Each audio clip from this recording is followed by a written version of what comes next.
welcome. I'd like to start with our interpreters and ensuring that everyone has access to this chat in the language in which they need. So would our Spanish interpreter please give instructions on how to connect? المترجم الإسباني أعطوا تعليمات كيف تبدأ. And our Amharic interpreter?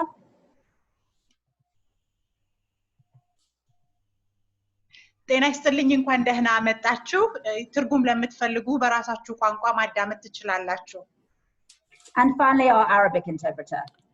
مرحبا من أجل الاستماع إلى كل المحادثات باللغة العربية أرجو الضغط على زرار الكرة الأرضية Global Interpretation الموجود في أسفل الشاشة على كمبيوترك أو تليفونك واختيار Chinese اللغة الصينية وكذلك أرجو أن تتأكد بأن زرار كتم الصوت مقفل Mute Speaker.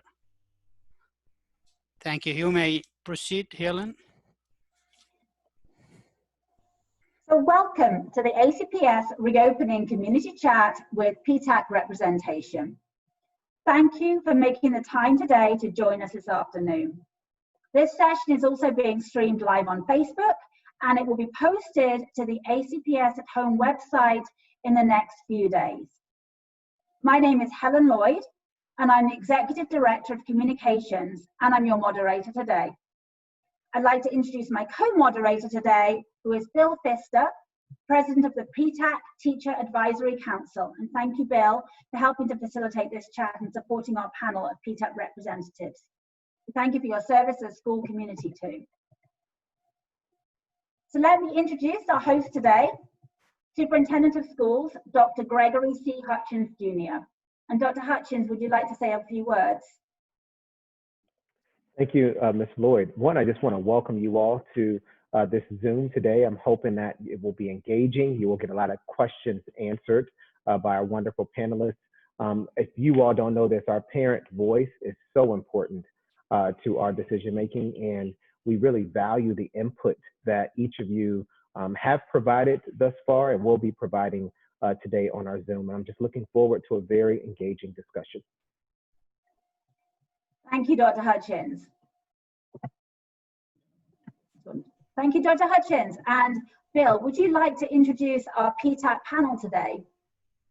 Absolutely. Thank you, Helen. And first, I want to thank ACPS for taking this opportunity to hear our voices.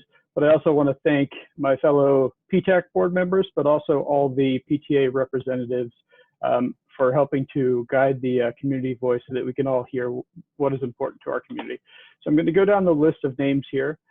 So if you're on video, if you could just give us a quick wave, but we'll be pretty expedient about this. So with Charles Barrett, we have Stacy Rihal, and I guarantee I will mispronounce some names, so I apologize. With Cora Kelly, we have Meg Zeman. And then with Douglas MacArthur, we have Suzanne Duddy. Then Ferdinand Day, I'm not sure if we have Jess Watcher or Jean Ross here, maybe both. And Francis Hammond, we have Fatima El Bakari. And then George Mason, we have Jessica Buchanan. With George Washington, we have Marie Randall. Then James Polk, we have Sharon Pearson. Jefferson Houston, Allison Leithner. John Adams, Brian Powell. And then with Lyles Crouch, we have Melissa Karstens. And at Matthew Maury, we have Fran Baller. Mount Vernon, we have Kelly Chmielewski. Patrick Henry is Raina Mitchell. Samuel Tucker is Babak Perose. Apologize, I'm sure I mispronounced that. At TC, we have Nora Mead. And then last but not least, with William Ramsey, we have Christina Berger. And then quick run through of the PTAC exec board. So we have myself, president. Then we have president-elect is Maureen McNulty. Past president, Katie Matthews. VP of Communications, Greta Gordon. VP of Programs, Missy Estabrook. Secretary, Chris Brennan. Treasurer, Linda Williams. Reflections Chair, Margaret McLaughlin. And then Camp Fair Chair, Justin. I'm not sure if Justin's on, but thank you very much. And Helen, turning it back over to you. So thank you, Bill, and thank you for being our panel today and representing our schools and parents from across the division. You know, as Dr. Hutchins said, it's really, really important that we hear the parent voice, and we love that you've stepped up to represent your schools, particularly today in this very important discussion. I also want to thank those of you who completed the reopening survey. The survey showed us that 40% of our parents preferred a fully virtual model, while 60% preferred a hybrid model with a mix of virtual and in-school learning. 63% of our staff said they were likely or somewhat likely to return to ACPS if ACPS were able to offer a hybrid model in the fall. Now remember that ACPS has not yet determined which model or combinations of models that will be following in the fall, but hopefully we'll be sharing some of that information with you very soon. So our goal today is to hear in greater depth about the particular issues that you told us that you may face in the fall, and to begin to work through some of the potential solutions to them. Your feedback will be shared with the 5 cross-functional planning teams and will be used to inform our reopening planning work. So please feel like your voice is heard and your input is highly valuable and will be used in our planning. So finally, I just want to introduce our staff panelists, who are all members of the cross-functional planning teams. They've been working tirelessly to plan the best way to reopen our schools in the fall. So I have Dr. Stephen Wilkins, Chief of Staff, Dr. Terry Mozingo, Chief of Teaching, Learning and Leadership, Dr. Gerald Mann, Executive Director of Instructional Support, Dr. Elizabeth Hoover, Chief Technology Officer, Dr. Bethany Nickerson, Executive Director of English Learner Services, Terry Werner, Executive Director of Specialized Instruction, Dr. Alicia Hart, Acting Executive Director of Facilities and Operations, Erica Gulick, Director of Capital Programs, Planning and Design, Daryl Sampson, Executive Director of Student Support Teams, Kenitra Wood, Executive Director of Equity and Alternative Programs, and also Dr. Elaine McSorley-Gerard, Director of School Health Services. So thank you to our ACPS staff who are joining us today to help us answer some of these questions that we're receiving. So as I said, recently we did ask our families to submit their questions around reopening, and our ACPS staff experts will be here today to help answer some of those questions. During this chat, we'll also be giving you the opportunity to ask live questions in the Q&A box. And as time permits, we will get to those. And we know we've also had some questions submitted by PTAC, and Bill will be also addressing those during this session too. So for those live questions we don't get to, and I know our time is extremely limited today, so we will be recording those questions and posting the answers to those in the frequently asked questions. And you can find those on the reopening page of the ACPS at Home website. So please know that every one of your questions that was asked either prior to this session through the submission forms or text service, or is live today, is going to get answered. All of those questions we posted to the frequently asked questions. So today's session will be divided into key areas.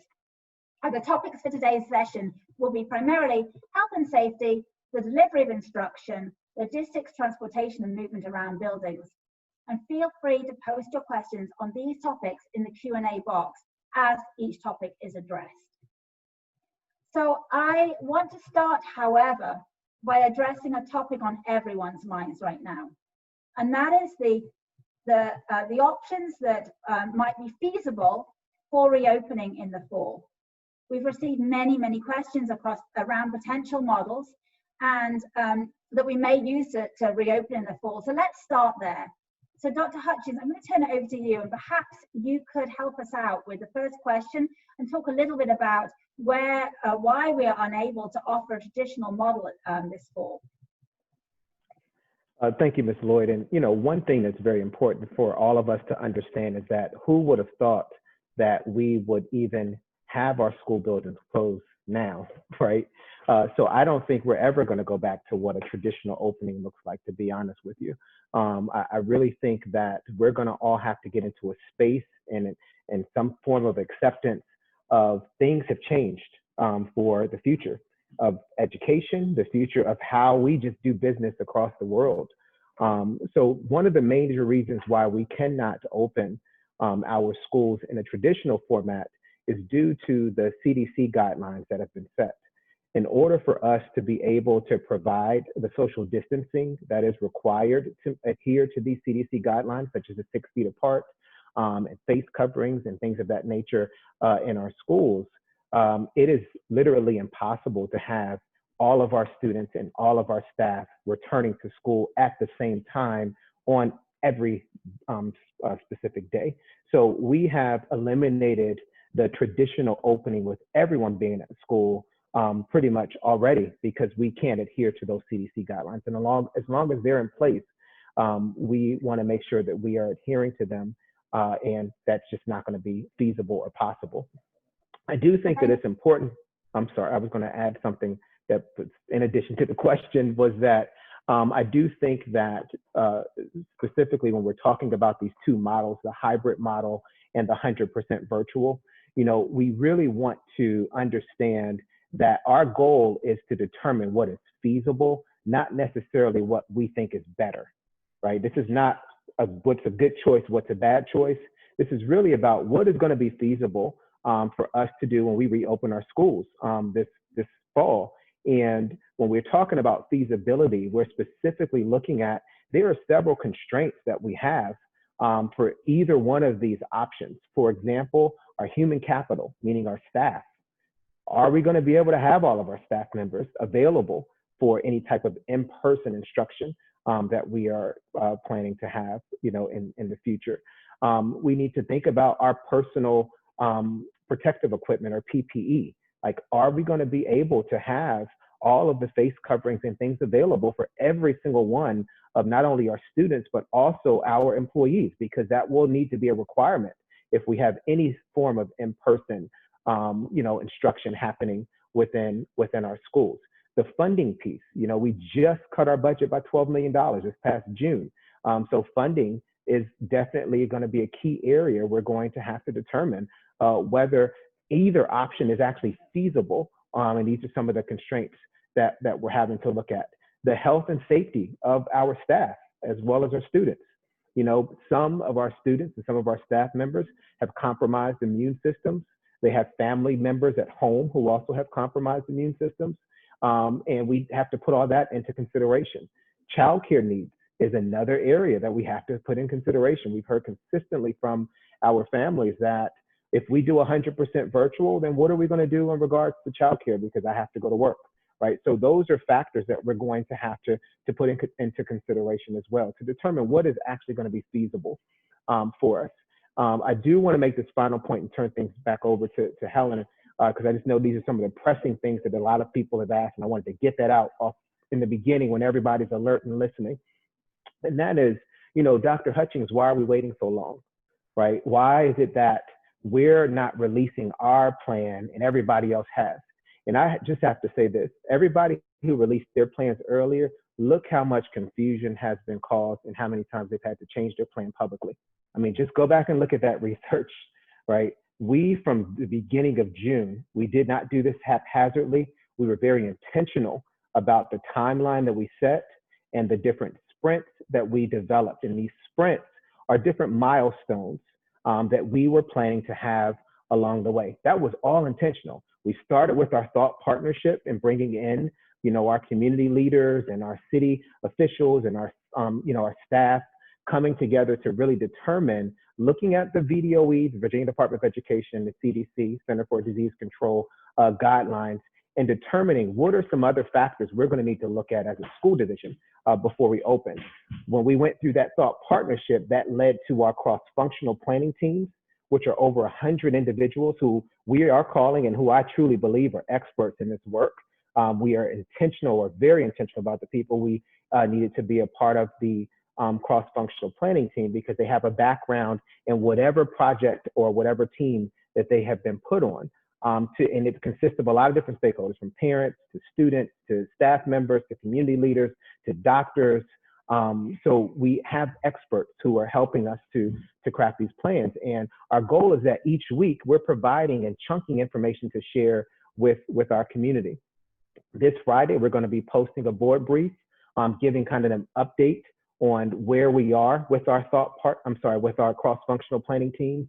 And then next Friday, we're going to be providing another board brief or update that goes to the board as well as to our community. And next Friday is going to be most important because that is going to provide our community with an idea of what's feasible, right? You know, when we talk about our plan going to the board on August 7th and going to the Virginia Department of Education on August 14th, that is the big plan. That's with everything included.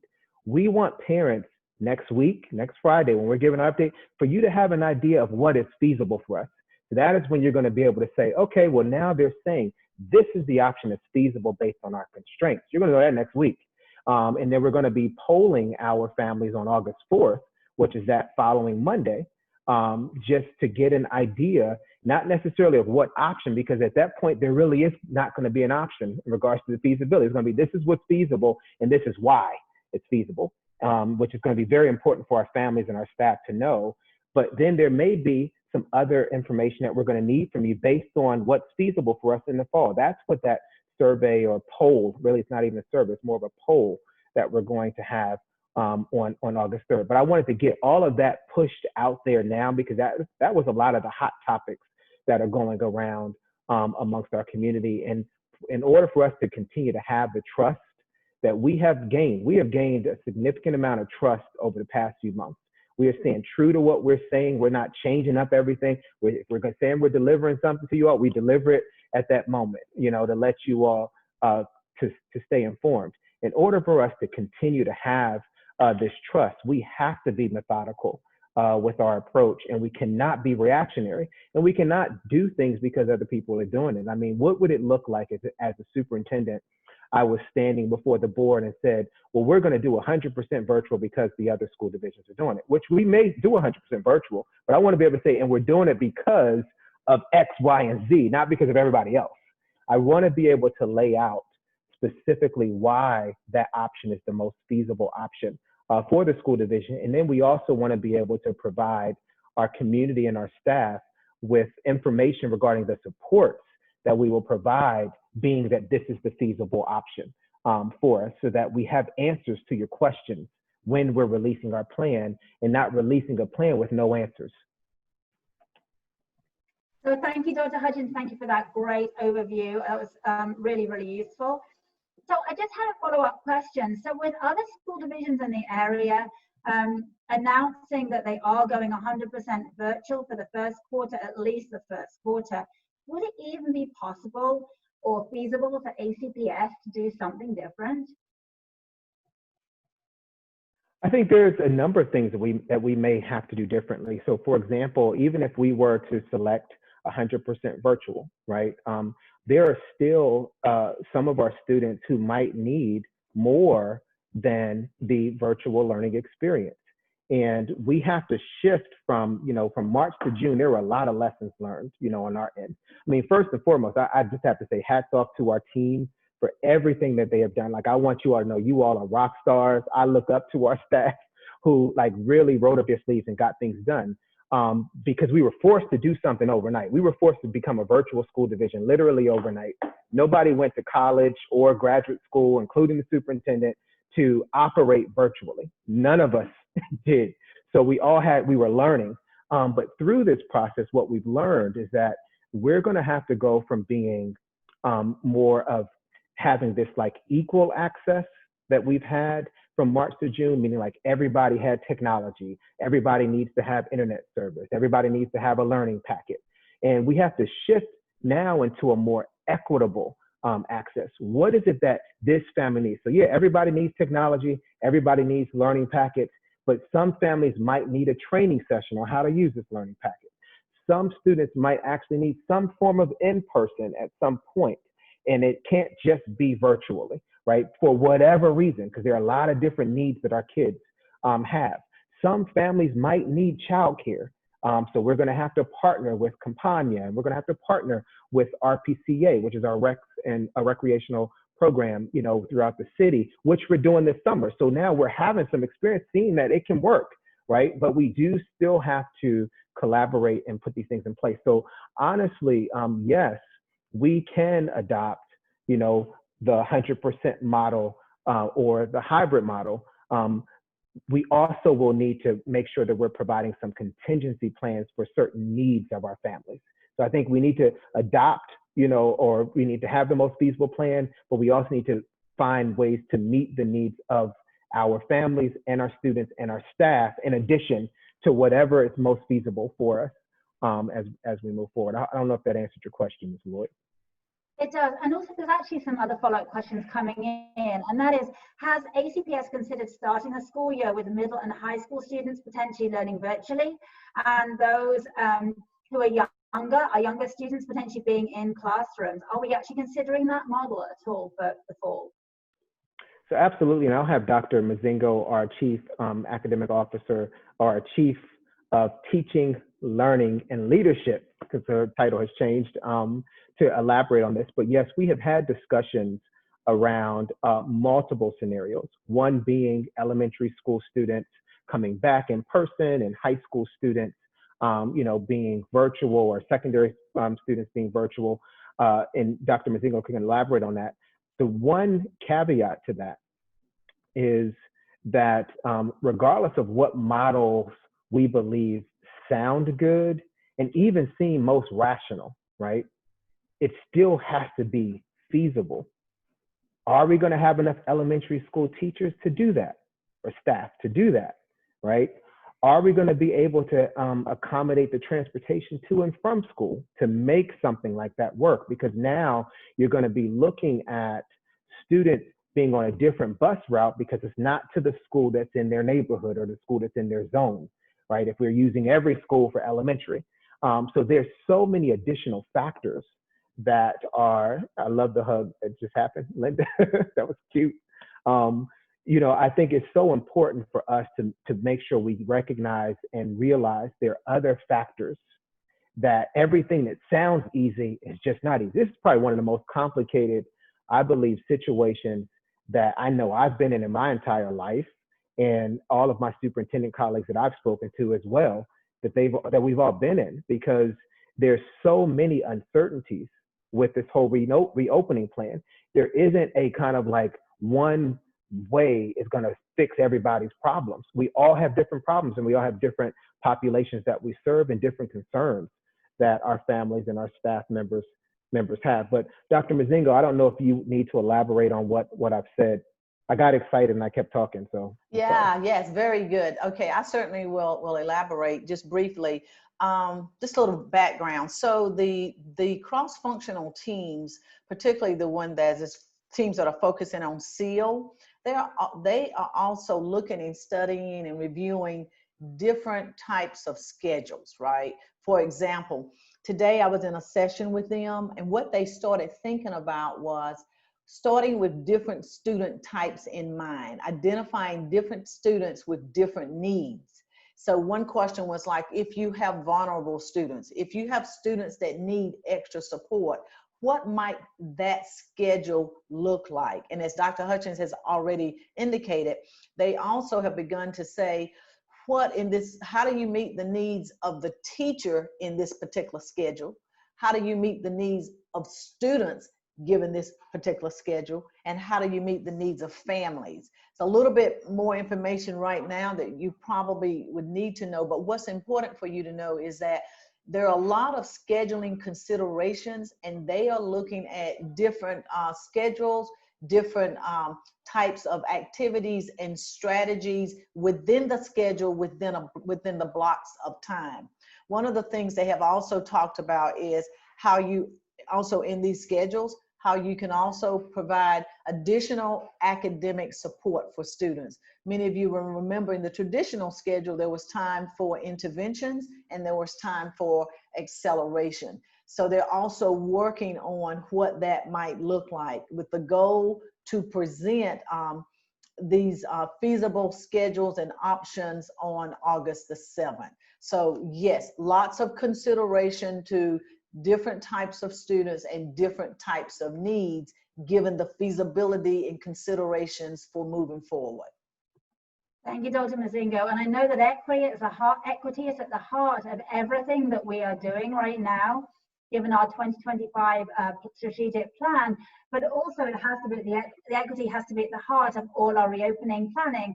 So with that in mind, and also still on the topic of scheduling, we've had some questions come up around learning pods, and the learning pods are potentially being set up by parents out in the community, and also some concerns around the equity and requests for these learning pods to be continued into the classroom in the fall, so that certain groups of students can stay together. Dr. Mazinga or Kenitra, Ms. Wood, would you like to address some of those questions? Well, I'll start just briefly. We just kind of learned about this topic of what I think learning pods. And so what I really want to say, Helen, is a dovetail with what you're saying. The commitment in Alexandria is to have equity for all students. Our commitment is to ensure high quality learning options, regardless of the needs of our students. We have talked about how we can provide, and we'll see more of this design later, but basically how we can provide academic supports for students doing either type of model as long as it's feasible. So in terms of learning, we are committed to learning. We're committed to providing supports for students, but we want to do it as a part of these particular models or schedules. And we want to keep, as you mentioned earlier, at the heart of what we do is how we meet the needs of all of our students, whether it's students with disabilities, whether it's our English learners, whether it's our gifted students. It's how we design a model that provides those academic supports for students as well as families in the larger community. I don't know if Kenitra would like to add something to that, or Dr. Hutchings, I think. Yeah. I would like to add something to that. And one is, so one, the learning pods concept is not new, but the way it was used in context that I heard on Monday at our session on Monday was new information to me, that we had in Alexandria families who were developing these learning pods where they are hiring a private tutor or hiring a teacher to work with a small group of students outside of the school day. And so that was a new thing for me, learning. I learned that. And I have some concerns about that as well as I learned about it, because I started to do some research on it once I heard about these learning pods. It's a phenomenon that's been happening since this whole global pandemic has happened, or since we've been in this global pandemic. A lot of this is happening, especially on the West Coast. And the concerns that I have about that is, if this is something that's occurring for people who have the means in regards to bring in dollars and to hire somebody and to get their kids together, we can cause inequities, even though we're intending to do the right thing. It can cause some inequities if some kids can do things that others can't. So what we have to do on our end is make sure that as we transition into the fall with our virtual learning piece, that we are making sure that we're providing academic support for all students. Some students might need, in addition to the tutor.com, which I think is a phenomenal service that we offered, from March to June, and that we continue to offer. It was actually offered prior to March. But some students might need more than that. And we're going to need to make sure that we are, analyzing where our students are, especially when we get into the fall, and that our staff are providing some of these additional supports so that parents don't feel they have to go and hire a private tutor or set up outside meetings, for their kids to be engaged in learning. That's a lesson learned for us, to make sure that we're providing those additional services. We are a public educational institution, and we should be providing those additional academic services for our students. So is this a place where I could jump in with a question as a follow-up? I'm actually going to open this out to the panel, the PTAC panel right now. So why don't we start with that, Kelly? Thank you. And thanks for being here again, Dr. Hutchings. A follow-up question on the learning pods I can share from, I'm from Mount Vernon Community School, and what I'm hearing from our community related to these learning pods or clusters is there are really three things driving it. One is the idea of a tutor to help make up for kids who maybe didn't learn as much as their parents or teachers or whoever thought they should in the spring or summer term. So there's like academic concern. A second reason is that for working parents, it's a childcare issue. Many people, as you are hearing, struggled with keeping a full-time job and providing the support that their kids needed to troubleshoot technology, help them with assignments. And the third thing, we're in elementary school, obviously, and so these young kids can't log on by themselves, and they need nearly full-time side-by-side attention to learn in a meaningful way. So the age of the student, the need for parents to work and provide support, and then academics. So I think there are kind of three drivers for that. So maybe you can take that as a question and kind of backstory or context for why these learning clusters are popping up. And if you guys have considered how to address those three things, any specific information you can share, I think would be really helpful for parents who are trying to figure out how to make sure their kids have the support they need in the fall. So one, Kelly, thank you for the comment and the question as well. You know, one thing that I know our team is working towards is making sure that we have videos, and we're even having some discussions around support stations, you know, to help either students or families help their kids log on, you know, to some of these devices. So for example, when we issue devices, if a child didn't know how to tune in or to log on, they just had to try to figure it out, right? From March to June. Whereas we really need to provide some tutorial sessions and opportunities for students to engage. And our kids, you know, as you all know, once they get into a routine of doing something, then they can do it without our help, right? But it takes having to go through a routine of doing it. And if you're a parent who doesn't know how to do it yourself, you're not going to be able to show them. So we are going to have tutorial videos and testimonials and things of that nature that we did not have in the spring.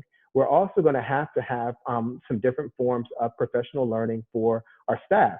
You know, I mentioned this earlier that none of us went to school to deliver instruction 100%. You know, none of us became virtual educators. I know that's a thing, but we were all in-person educators. And we're going to have to help our staff to understand, like, what are new strategies to engage kids, you know, virtually? What are some new strategies to make sure that we are introducing new material to our students virtually, you know, because a lot of this stuff is happening online, and it's a very different way that you deliver instruction when you're going through a Zoom, you know, or a FaceTime or whatever device you might be using to engage with your students. So Dr. Mazinga, I don't know if you want to provide some more insight to that. Yes, I would like to just provide, thank you for asking that additional question. We've also talked about working with Mr. Huffman in FACE, because we have a number of community partners. So we're trying to figure out a way that we can work with community partners. There may be obviously some professional learning that would be provided, and it may be a way that community partners can provide virtual support for students. We have begun to think about college students. I know that as a part of the discussion in the community, that they are also identifying, right, college students that can provide support. So we could provide training for college students. We could set up like college hours or office hours or kind of hotlines. So we're thinking about, again, FACE has a number of partners that can work with us and are interested already in working with us. And they provided a lot of support previously, particularly in the areas of reading and mathematics and other areas. As he mentioned, tutor.com is a fascinating model, and it's actually live tutors that provide support, elementary, middle, high school, all subject areas. And the other is office hours. So those are some of the strategies that we will be putting in place, because we know that families and students need additional support during this environment. Thank you for the, it is, and thank you.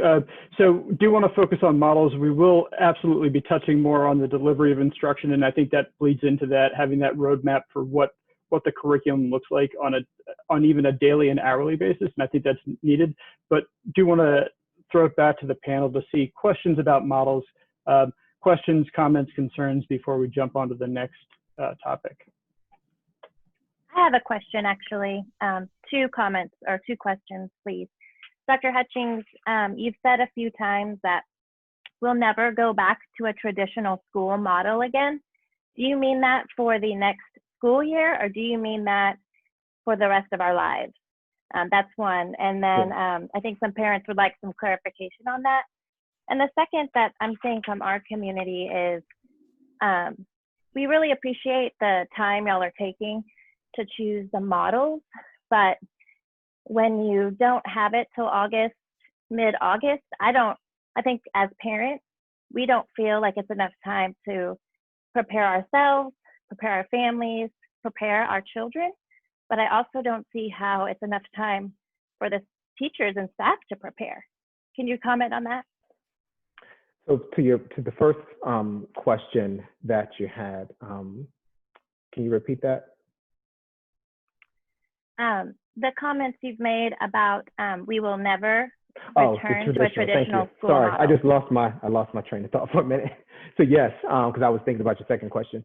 So with the first question, what I was saying was that not that we'll never go back to having some form of tradition. What I was saying was that we're never going to go back to how things used to be. I think it's our lives moving forward are going to be changed in regards to how we interact and how we open our schools and what options we provide our students. And I think that we're going to have to accept that we now had a change in time that, is really allowing an opportunity for us in public education to think about how we deliver instruction and how we open our schools.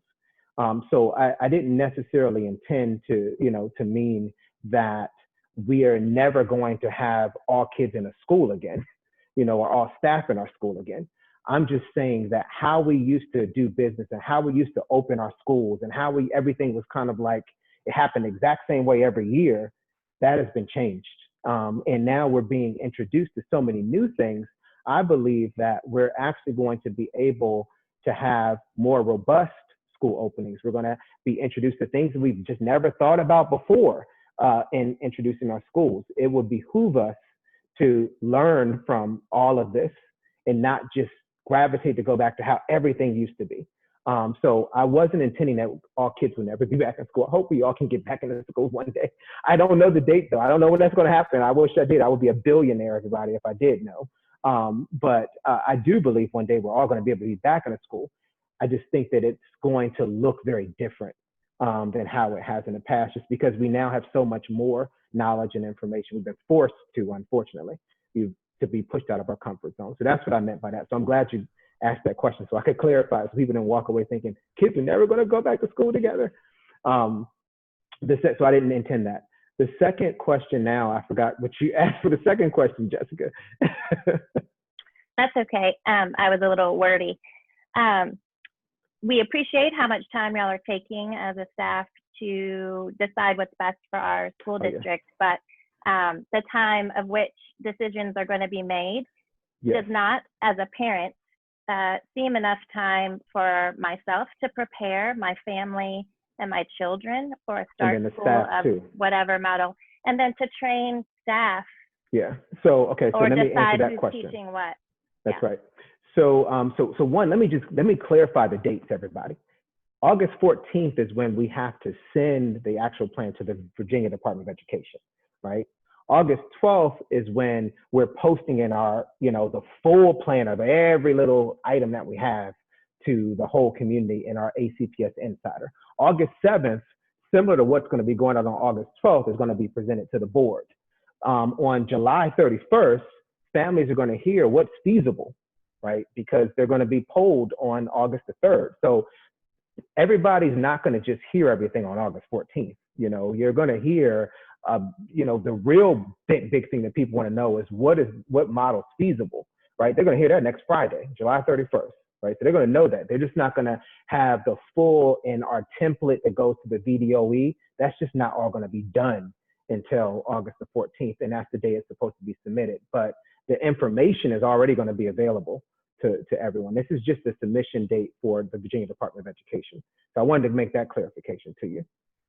In regards to our staff, I think we have to keep in mind 100% of our staff do not even return, or they're not on the clock in a sense, because they all have contracts until the end of August. So we can't do anything with our staff right now anyway. We would have to change their contracts. We have to pay them. We have to renegotiate.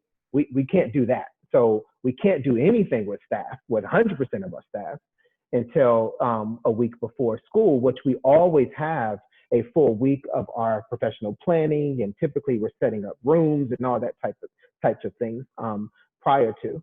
And so we're going to be able to continue to do our professional learning and things, prior to school starting. Then with our scheduling piece, right now our principals, they're heavily involved in this planning piece. So right now they're having to, or they've been forced to really look at two potential ways of planning, like if we had a hybrid and if we had 100%. So we're not waiting until the decision is being made to determine that. We're kind of getting our foundation on both options, which requires a lot more work. That's why I tell everybody we're busy, because we're doing two jobs in one, and we're doing it virtually. Like, I think people are forgetting we're not all in school either. So we're doing all of this work on a Zoom, like I'm talking to you right now. And that's why I'm zoomed out. Like, I'm in Zooms all day of my life for the past, several months. But I hope that answers your question as well. May I build on your last note about contracts and other things? One of the things we're hearing from our school community is a concern about resources. As you mentioned earlier, there has been a huge budget cut. And no matter which model we're thinking about moving forward, especially if we're considering equity and other needs, there's just a lot of concern that there aren't resources available. And how can parents better advocate for those resources with the various bodies that are in control of those resources? What will be expected for PTAs or schools to provide individually is something that I'm hearing a lot of within our school. Yeah.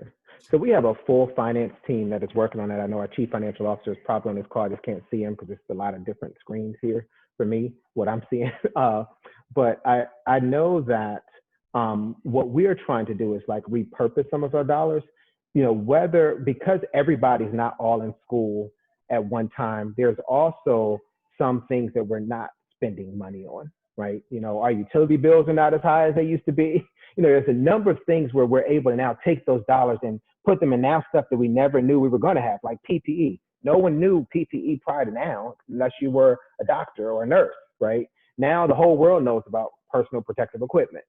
So we're able to repurpose some of our dollars, but we are also being forced to look at, okay, well, what are some things that we just might not need to do right now, so that we can fund the things that are going to be needed for us moving forward.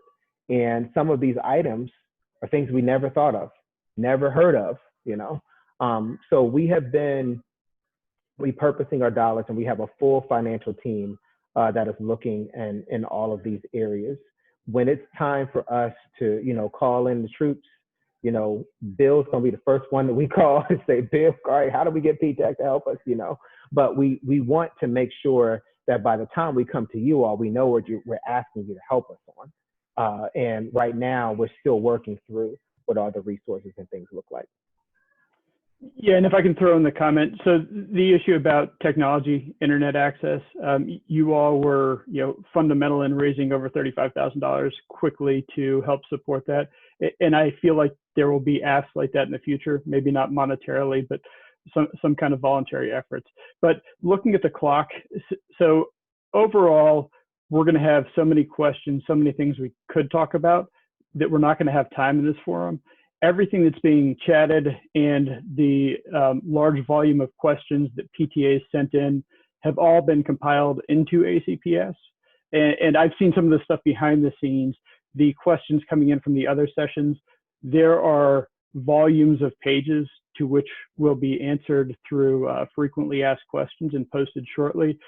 And I will ask Helen about the timeline for that, but I did want to say, we do want to jump to a couple other area topics so that we can keep it moving, knowing that we're not hitting that all the questions or even close to all the questions that everyone wants, but we do have a lot of ground to cover. But Helen, about the timeline for frequently asked questions. Yes, so Bill, thank you for that reminder. We are going to post those questions as soon as we have them. We were posting some today. that we have to wait for translation. So once they've been translated, they will get posted, hopefully today, maybe early tomorrow morning.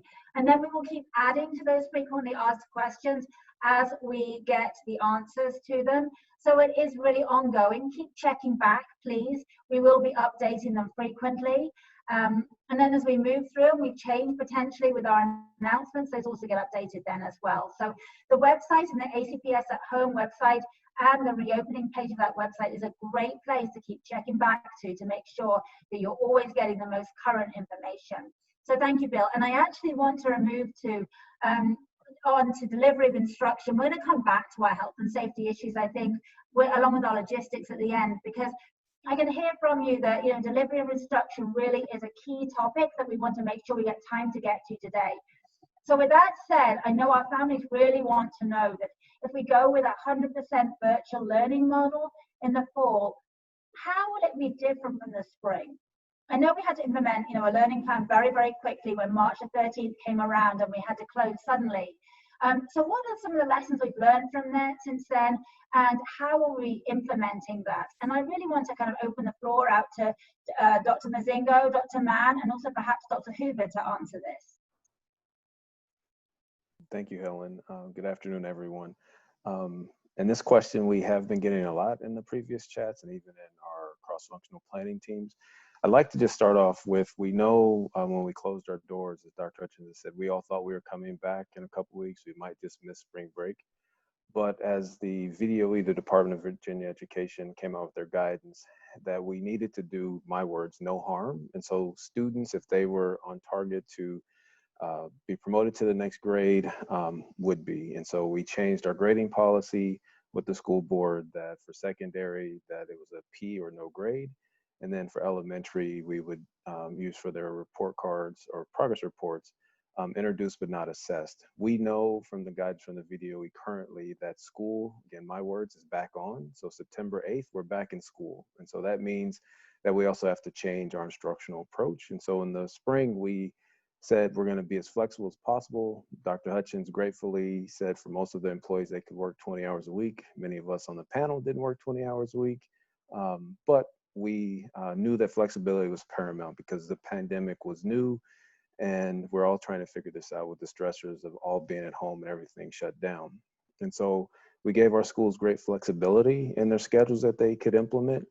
And we know for this fall, working with our cross-functional planning teams and even our principals and our executive directors in the Office of Student Services, and I can never get the title right, but we all are coming back to explicit expectations for the entire school division.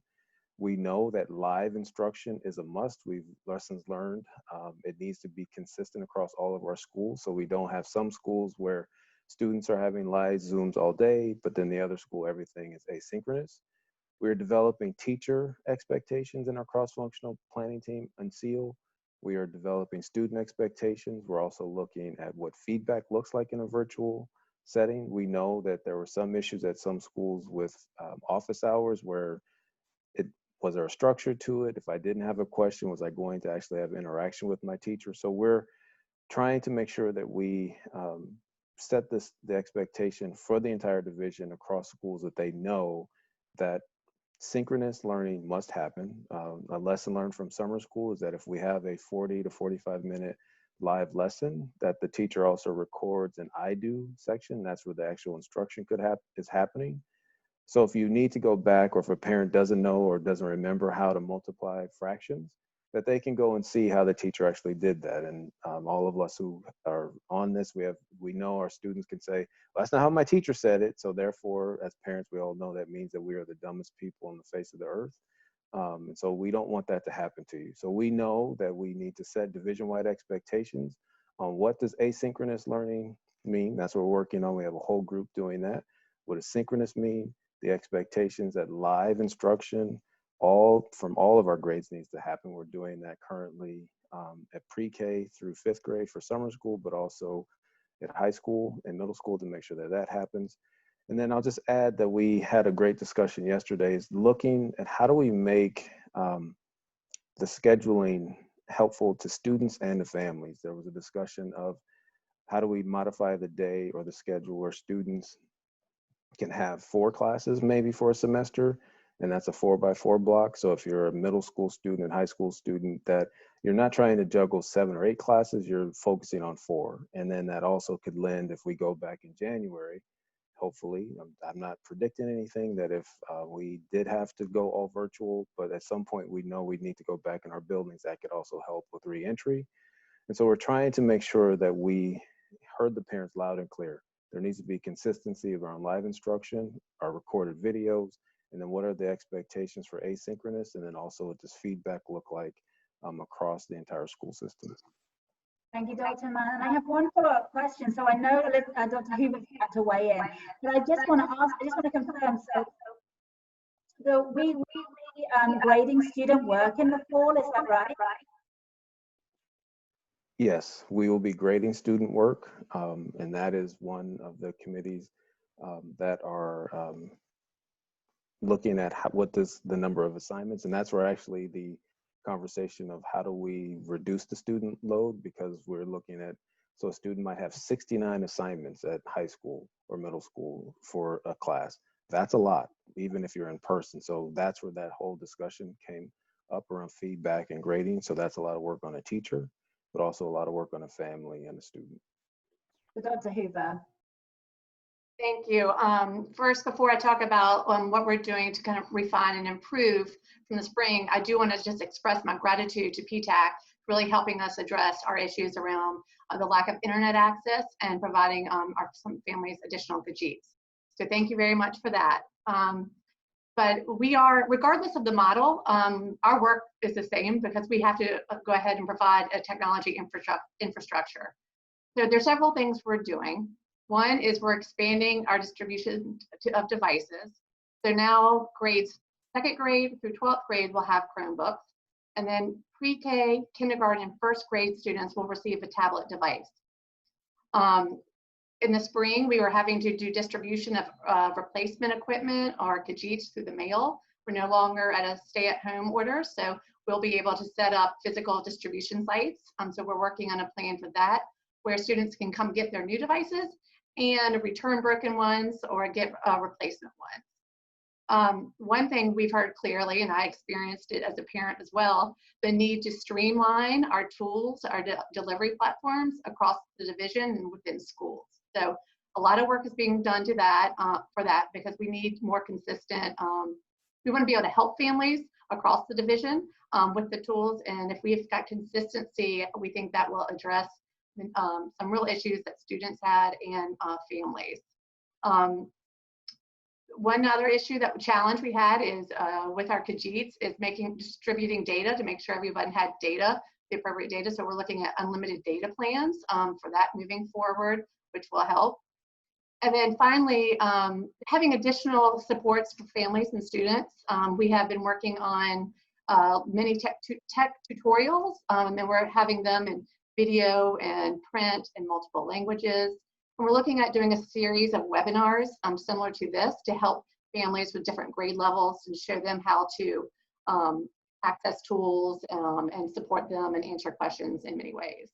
So we continue to try to improve, and that work is well on its way right now. So thank you, Dr. Huber. And I do have a follow-up question, and I do want to be able to continue this chat until 1:30. I know we have a great many questions that have come in and a great interest from our parents, and I want to make sure that we're at least getting to some of the hot topic areas. So I know we set a time for this to end at 1 o'clock. However, I am going to ask our panelists to stay on the line until 1:30, just so that we can address a few more of those questions. So as a follow-up to Dr. Mann, Dr. Mozingo, and also potentially Dr. Huber as well, I know that our parents with younger students, particularly our kindergarteners, face some of the greatest challenges, and they certainly did in the spring. And we're getting some questions around the learning in the fall. So in kindergarten, children need to develop social skills, for example, as well as academics. How can teachers effectively do this in either a 100% virtual class or a classroom practicing social distancing, or even go about teaching reading in a 100% virtual environment? So maybe Dr. Mozingo or Dr. Mann, maybe you'd like to address that. Yes, I'll start with addressing that. Actually, that's a very good question. That is the same question that was asked by our thought partners when we first got that group together. One of their initial questions was, what will be the process for socializing young children back into the setting? This was a major, major concern. And in fact, our elementary principals had a meeting about maybe 2 weeks ago. And at that meeting, one of the topics pertained to socialization. What are some strategies as elementary principals that they can put in place or even replicate from the traditional setting that will be successful to help orient young children, particularly pre-K and kindergarten, to the school environment? So the principals are in the process as a part of these planning teams, as a part of their principal group, working on ideas and strategies for socializing our youngest children. They even discuss if it were virtual or hybrid to be able to provide professional development for our teachers. Again, as Dr. Mann indicated, some of this could come through live lessons. Some of it could be pre-recorded sessions, but we will focus on how to socialize our younger children into either model. That it will be a major priority. Thank you, Dr. Mozingo. And so I do have a question, especially as you differentiate younger versus older. One of the things that was touched on by Dr. Mann was expectations. So what is expected from students, from teachers, from parents, but also that visibility into the future. Being able to plan out far and ahead, because I think a lot of us, especially with younger kids on Sunday night, we're scrambling to figure out what Monday looked like. We would like to know what the entire year looks like, so that we know each day what should we be doing, so that we aren't, the dumb teachers as parents, because I'm a horrible teacher, but I want to be better. I just need a little help. I need a little guidance. So as you develop those, transparency is great. Let us know the expectations, but also if you can let us know what the future looks like, so it's not last minute and scrambling, that would be huge. But I do want to turn to our PTA representatives to see if there are thoughts or comments or questions. I have a question here. I'm with Ramsey PTA, and building on your comments just now, Bill, I wanted to say, so Dr. Mann mentioned that parents could go back and watch the videos if they don't remember how to multiply fractions, for example. They could use that as a resource to help their kids, which I think is a great idea. But I just wanted to note that in our community in particular, we have a lot of families who may not be comfortable working in English. And if there's any plan to put together similar resources for those families to help their students with learning at home. Yes, and I think it would be good for Dr. Nickerson to even chime in on this one, because we've been having the discussion around support centers throughout our school division, and we're trying to define kind of what that means and what that can look like for families who may be families who, who are English learners, or for families who may have children with special needs, or for families who just might not feel comfortable teaching their kids, and that could be the case in a lot of situations, or may not have the time to do that.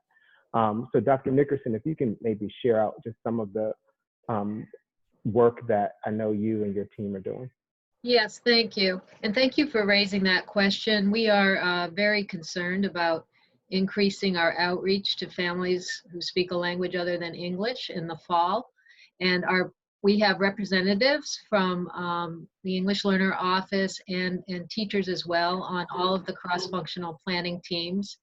And one of the ideas that we've been discussing is having support centers, perhaps in the fall, where families, we could outreach to families and they could come face-to-face to get support in areas such as technology. If they're having difficulty working with the device, there could potentially be different language groups there to support them in using their device. We could have support there to assist in filling out forms, for example, for nutrition services, all the different kinds of community resources that we're trying to reach our families with. we're talking about the possibility of gathering them together at support centers. That's just one of the ideas. There are many different ideas being discussed, but it is in the forefront of all the discussions, and it's important to all of us to reach those communities. Yes, thank you, Dr. Nickerson. I just want to remind our families as well that we do have a lot of resources already, still available for our families. And we please encourage you to reach out to your child's school counselor, school nurse, school psychologist, school social worker, classroom teacher with any concerns that you have, or any help that you might need as well. And then we also have a parent support line that offers a listening ear, parent advice, support and tips to navigate emotional and relational parenting issues. And also our FACE team is around and able to help with answering questions in Arabic, Amharic, Spanish, and also English on many, many topics. So please, we do encourage our families to reach out. If you feel like you're not getting an answer to a question, please make sure that you do reach out to us, and we look forward to find a way to help. I think we're having a little bit of interruption here with our Arabic. So I'm gonna jump into our next panelist question. I have a quick question, just back to technology. I had a little bit of trouble with my third grader's Chromebook. Although I appreciate the security measures that are on it, it was secure in some ways and not secure in other ways. But just to visit on the secure in some ways, even I could not access some of the things that I needed to know. I had to get on her Chromebook to see it. I had to log on as her. Is there some platforms and things we're looking into, and even just keeping with the security issue on being able to involve parents a little bit more, because we will have such a greater role in their learning in the fall, to be able to have access to those things either from a home laptop or computer, and or just being able to connect with them and helping them. Like, I can't print anything from her computer, so printing out some worksheets that were given or things like that, turned out to be somewhat difficult. So I just like to hear if there's a plan for that. Yes, I totally understand that that frustration. And yes, what we are working to move everyone into our Canvas learning management system, and all parents have accounts. You would be able to access your child's courses, everything through your own account, not having to go through the Chromebook. That's a real priority for us. And it's going to be a shift for teachers to all be on one tool instead of using their preferred tool. But we recognize that families are we're partnering with our families to educate. So that's a great point. As far as security, we're not going to back off on the security of the Chromebook, because we're putting Chromebooks and internet access we normally have it. So that is a priority, but that is different than what you're asking for. You're asking for access to content and curriculum, and that is certainly something we can support. And if I sorry, Bill. Go ahead. Yeah, if I could. So there's a question that came out in through the one of the feeds, and I think it's very representative of some of the issues. So can you give us a little sense of the training that teachers are receiving, especially if they are moving to this single platform, which please do that, because monitoring all the feeds and all the different frequencies and sequences is very difficult. So would love to have single platform. But can you give us just a little bit of insight into what training the teachers are getting, and will this be live, starting September 8? Is that the goal, hopefully? But it's a stretch. So I'm going to talk a little bit about it. Dr. Mann can help me. So this is an example of where a lot of work is already happening to support the teachers, even back until late August, because there's a lot of things we can do to support them. So one, we've had this learning management system. Secondaries really used it fully. It's not a new product to us. And this is how teachers already log on for many of their professional resources. So streamlining into a product that we have, and we know that can support our division technically. Everyone on. But Dr. Mann, would you like to share a little bit about what's being developed? Lo que ha sido desarrollado, por favor. Okay, so Dr. Hu, I think we lost you. Would you like to pick up with her? We seem to have a little bit of cross linking with our Spanish interpretation right now. Interpretación. I'll say the curriculum team is developing templated courses already that we can push out to all schools and all teachers, so there's some consistency, and then they can certainly edit it and make it their own and put their own feel in their virtual classroom. But Dr. Mann's team's doing a lot of great things for that. And then we're going to have professional learning, and we've been doing that virtually all spring, and so there's going to be a lot of synchronous and asynchronous support. But we won't be asking teachers to build something from the ground. We are going to be building for them, and then they can tweak and individualize and make it their own. Thank you. And one follow-up from an earlier, what is the best mechanism? And I know ACPS Communications put out kind of a call tree of where you should go with issues, but if you do have technology issues, concerns, something with a Chromebook, what's the best mechanism to seek help with that? So the Learning at Home page, we have a page with that. The form is the best way to get help. If you don't have internet access, you can call us, and then we will call you back. And that's another thing. By moving to Canvas for everybody, parents will have access to all those forms right there without having to go to a second. So try to thank you. Yeah, so thank you, Dr. Huber. And we are very conscious that, you know, parents really need to have one place to know that they can go to get help in multiple different for multiple different issues, whether it's, you know, food access or whether it's technology. We want to make sure that we potentially have a portal or a hotline for them potentially set up for the fall. And we're looking into the feasibility of setting up such a hotline right now. So we'll get back to you shortly on that one. We're looking into it at the moment, and nothing's concrete, but I'm really hoping that we're going to be able to deliver that so that parents have one line and one place they can go to get all their questions answered, and we will then redirect those questions internally in ACPS. So the parent is not doing the chasing, we are doing the chasing. And that's something that we look to do differently in the fall. So I want to actually just move us on a little bit, Bill. I think we don't have very much time. One last one, Helen. I know we're really short on. I did see a hand up for a little bit here. Yeah, go ahead. Hi, Suzanne Dunny from MacArthur. I just wanted to make sure I have a few questions on the Learning Pod issue, just for ACPS purposes. I mean, this is anecdotal, but all of the parents that I have spoken to or heard from in our community who are considering the Learning Pods, it's because they have younger children, and younger children, I have a rising second grader, cannot do all virtual learning without the assistance of an adult. And I mean, cannot do it without, I mean, you could give all the support in the world. They just don't have that maturity and intellectual ability to sit there and process information on a screen alone, even with the help of another person on the other end of that screen.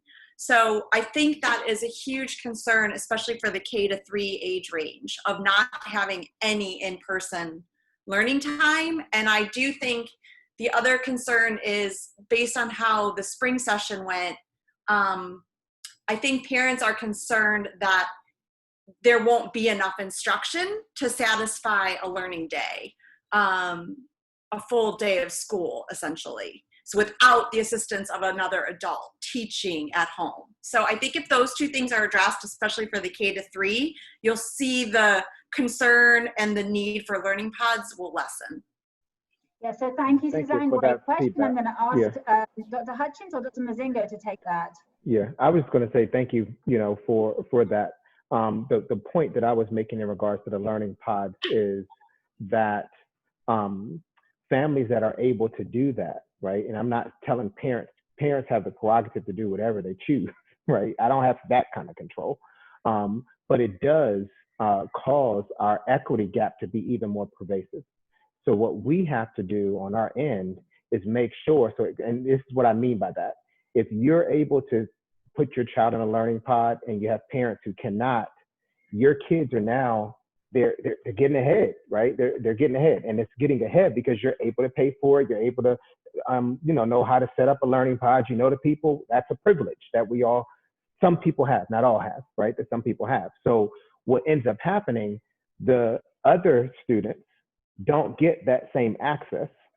So we get back to school and we have kids who've been doing learning pods for a year, and we have kids who haven't, and there's already an advantage from the beginning. So that is what we have to be careful of. So we can't ban learning pods, which we don't have the authority to do that. But what we have to do is, when we know that now there are learning pods out there, we have to make sure that we're providing some services to keep that same kind of momentum and academic, progress happening on our end that's available to all kids, So I think that we can take that concept and figure out how do we do that or replicate something similar to that through ACPS, so that families, one, don't have to go and pay somebody on the side to do it. And then two, we don't perpetuate or kind of like cause a bigger achievement gap than we already have, because we already have an achievement gap, everybody. It's not something that, that I know all of you on this call knows, at least on this panel, we don't want to perpetuate it. That's the point I was trying to make earlier. I would like to offer, Kelly again from Mount Vernon Community School. I've heard from many parents. You may know Mount Vernon is 50-some% not white, and less than 50% white. And we have tons of parents who care a lot about this and are facing what Suzanne just described, young kids who are incapable of learning without someone at their side. So this goes to the child care issue. I won't repeat my earlier questions. What I would like to add is many people have raised their hands and said, how can we help? And when we called on our community to help last spring, raise money for internet access and food support, they stepped up. So I love this idea of ACPS finding a way to create a pod or a learning cluster or whatever we call it to make sure that everybody whose kids need that in-person support to learn, these young kids who can't do it on their own, I think the community will step up, and I would love to encourage, I am encouraging ACPS to think about and explore what's an equitable version of this, because it is happening, and we can talk about the problems and challenges it provides. I would rather channel our energy into finding a solution, given that it's happening. And I think a lot of parents will step up with time or money or talent. So I'm going to put that out there, because many parents in our community have already written to me to say, how can we help? So please let us know, and we will be there. I just want to echo that's the same in our community that we're hearing as well. People just really want to help.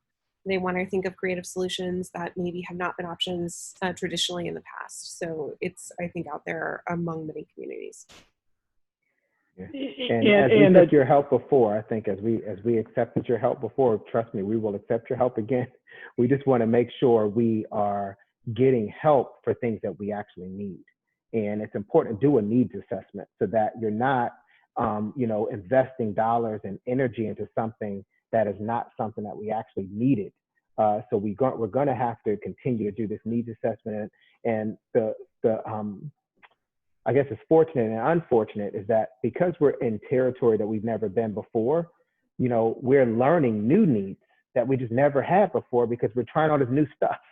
So, as we're exploring all of these new ways of learning, we're being exposed to new inequities that we just didn't know existed before, right? And I think that we are going to be calling on you all. So you're going to hear from us really soon, but we want to just make sure that we are able to articulate what it is that we need and why we need it. So then we're not just like putting a Band-Aid on something we don't even know is a problem.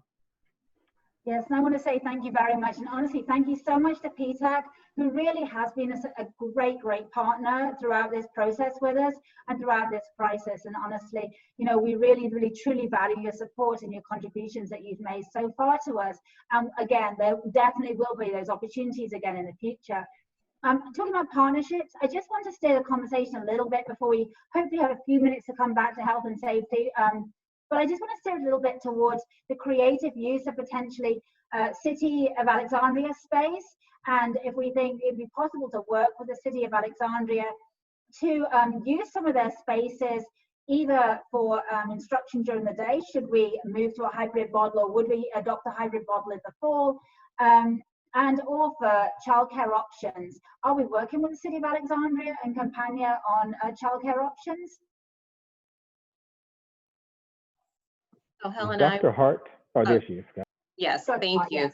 And so I want to address the first question regarding use of city resources. Yes, we have been working with the city to identify any potential additional space that could be used for instructional purposes in the fall due to some of our capacity challenges when we are employing social distancing. With that said, I can be honest with you and say as of right now, the city does not have much commercial space available that we could utilize for instruction or that would be conducive to an instruction environment. So we are now focusing our conversations on the potential use of recreation centers. And as those conversations continue, I will make sure that that information is shared across the cross-functional planning teams as we're continuing those conversations, but they are ongoing. In regards to the childcare conversation, we are absolutely reaching out to our community partners to include RPCA, Campania, Casa Chiralagua, and other partners that Kurt Huffman has introduced to the team. And we are having very robust conversations in terms of what childcare could potentially look like, regardless of model, whether that's the hybrid, whether it's virtual. We have not landed on a plan yet. A lot of that is going to be dependent upon the scheduling and the model that we do choose, to where we will be able to say this would be our plan. But we are encouraged by the fact that our partners are able to quickly pivot based off of whatever plan that we do decide. So we think that that would be something that we could absolutely plan quickly once we know which model we are going to move forward with. Thank you. And I'll throw out to the question about resources. We are a great community, and when we come together, we can do things. So when you find something that we can help with, please let us know. There's a lot of anxious energy. We'd like to turn that constructively. However we can support you, we'll take your guidance with that. So I do want to ask the panelists if there are any questions about childcare or those aspects before we quickly jump into health and safety.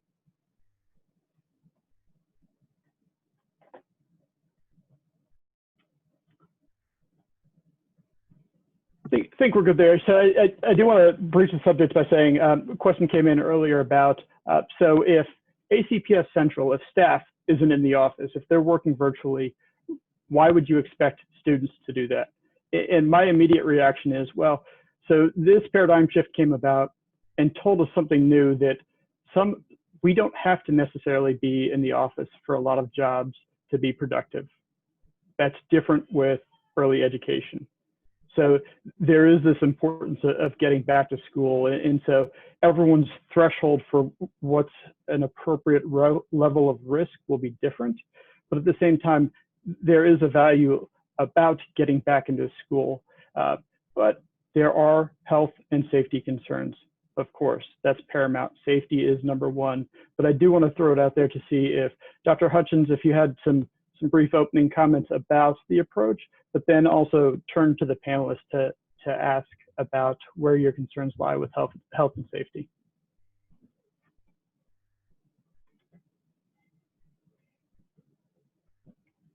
Dr. Hutchings, any thoughts on health and safety as we step into that? Oh, yeah, I thought you were referencing the comments I made earlier. Sorry, I didn't know you wanted me to make more comments. So one thing I think is important for us to understand in regards to the health and safety of our staff, as well as our students, is that this is one of the areas that makes it really unpredictable.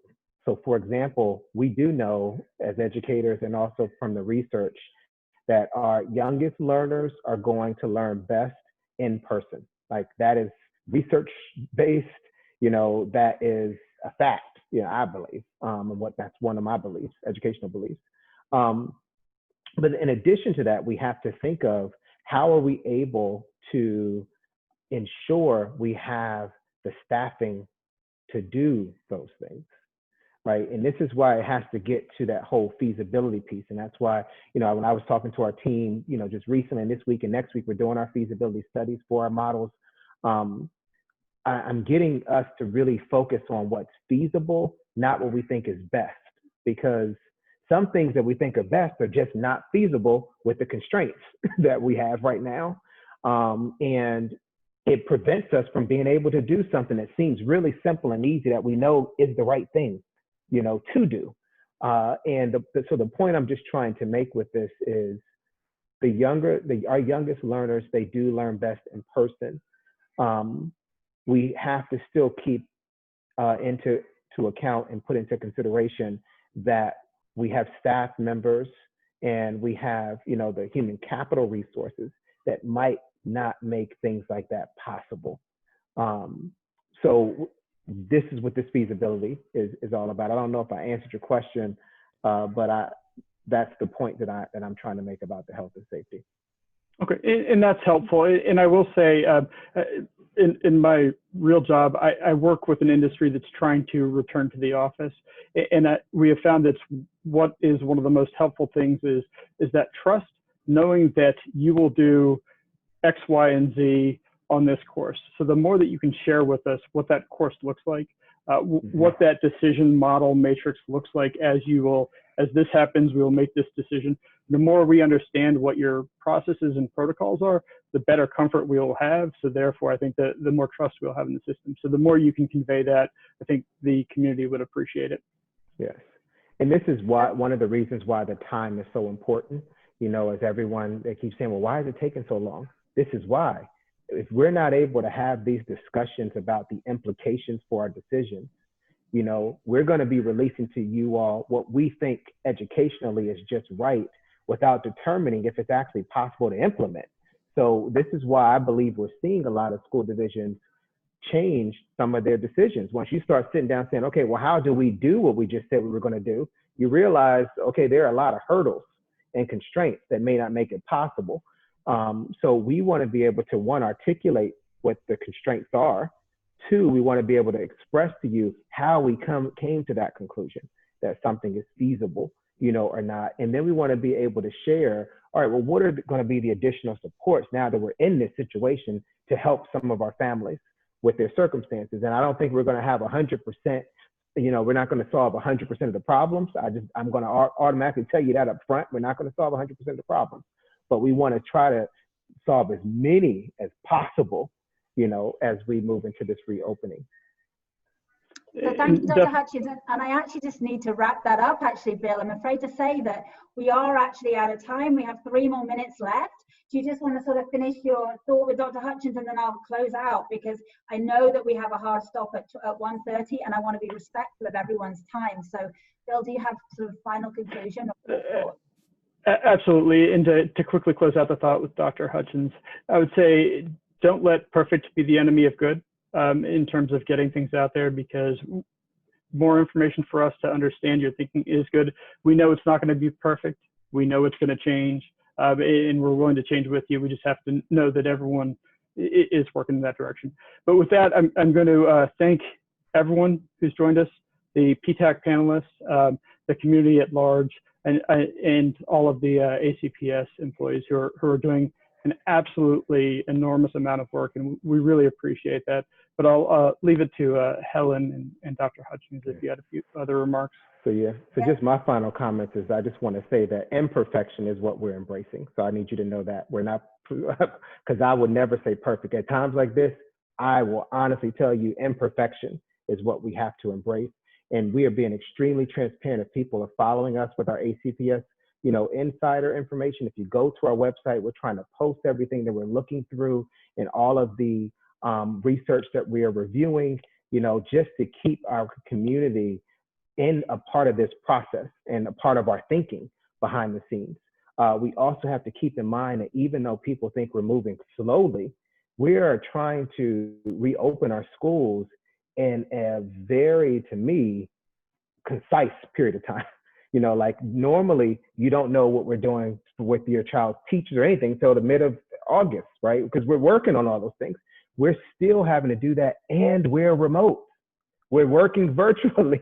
We're working at home with our kids.